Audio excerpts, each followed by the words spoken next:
Housel, welcome to the show. Thanks so much for having me. So you got a new book out, The Psychology of Money, where you basically encapsulate all your thinking you've done about money and investing and some big principles. And this is the culmination of sort of your work, your career.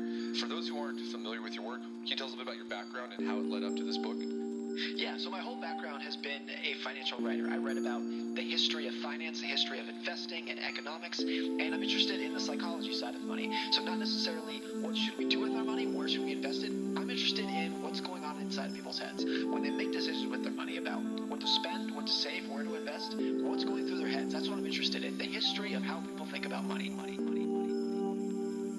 We generally tend to think of finance as a math-based field, like it is charts and numbers and formulas and data, or like it's something like physics, where 2 + 2 = 4, and that's always been true, that will always been true. It's very clean and very precise.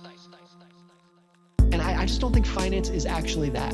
Finance is much closer to something like psychology, where it's a soft, mushy topic with a lot of nuance, where I will think about risk different than you will, different from anyone else, from someone else who's listening. People in the United States think about money different from people who live in other parts of the world, and vice versa. Like, it's a much more nuanced topic that has a lot to do with not necessarily the decisions that we make with our money, but what's happening inside of our heads.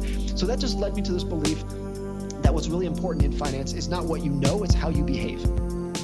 It's not how smart you are, it's not where you went to school, it's not how sophisticated you are in terms of making financial decisions. It's just about things like your relationship with greed and fear, and your ability to take a long-term mindset, and how gullible you are, who you trust. Those are not the typical ways that we think about finance, but I think those are the single most important parts of finance.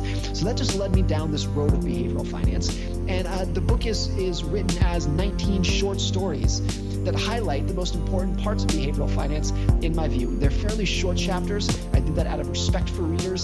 I'm a big reader myself. I'm sure lots of listeners are themselves, but I don't finish a lot of books because I think most books do not require 300 pages of explanation to get your point across.